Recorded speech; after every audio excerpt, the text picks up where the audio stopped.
অস্ত্রের আস্তানার সন্ধানে অভিযান চালাচ্ছে যৌথ বাহিনী। এই মুহূর্তে কালারমার ছড়া পাহাড়ি এলাকায় আছেন সহকর্মী সুজাউদ্দিন রুবেল। সরাসরি যাচ্ছি সেখানে।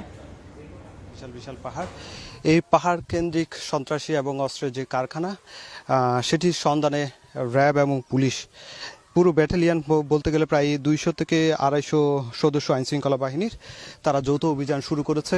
এর মধ্যে আপনারা লক্ষ্য করছেন আমরা দীর্ঘ পথ প্রায় ঘণ্টাখানিক যে মহেশখালী কালামারছড়ার প্রধান সড়ক থেকে গহীন পাহাড়ে আসতে এর মধ্যে ঘণ্টা পেরিয়ে গেছে। এখন পর্যন্ত মূল পাহাড়ে আসলে পৌঁছানো যায়নি, আরও সময় লাগতে পারে। এই যে এরই মধ্যে আপনারা দেখতে পাচ্ছেন আইনশৃঙ্খলা বাহিনী তারা অবস্থান নিয়েছে এবং ড্রোন রয়েছে। এই ড্রোনের সাহায্যে তারা আস্তানা শনাক্ত করে সেখানে অভিযান পরিচালনা করবে এমনটাই বলছে। এখানে র্যাবের যিনি অধিনায়ক রয়েছেন তিনি এসেছেন, তার পাশাপাশি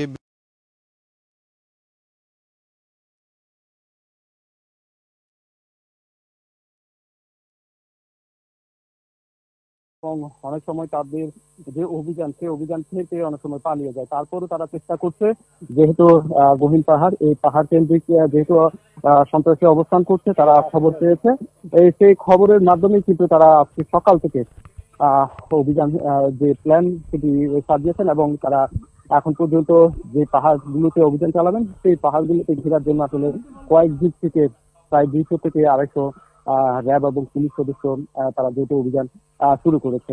তো এখন পর্যন্ত আসলে যেহেতু দীর্ঘ পাহাড়, সেই পাহাড় কেন্দ্রিক অভিযানের যে র্যাব এবং পুলিশ সদস্য তারা যৌথ অভিযান শুরু করেছে। তো এখন পর্যন্ত আসলে যেহেতু দীর্ঘ পাহাড়, সেই পাহাড় কেন্দ্রিক অভিযানের যে কার্যক্রম সেটি এখনও আমরা হাঁটতে হাঁটতে আসলে হাঁপিয়ে উঠেছি। এক প্রকার ঘণ্টাখানেক যে পাহাড়ে পৌঁছানোর যে কার্যক্রম এখন পর্যন্ত পাহাড়ে পৌঁছানো হয়েছে। তো ড্রোনের সাহায্যে অভিযান চলবে এবং আইনশৃঙ্খলা বাহিনীর সদস্যরা উপস্থিত রয়েছে পাহাড় ঘেরার জন্য। তো এই ছিল আমার কাছে মহেশখালীর কালামারছড়া থেকে সবশেষ।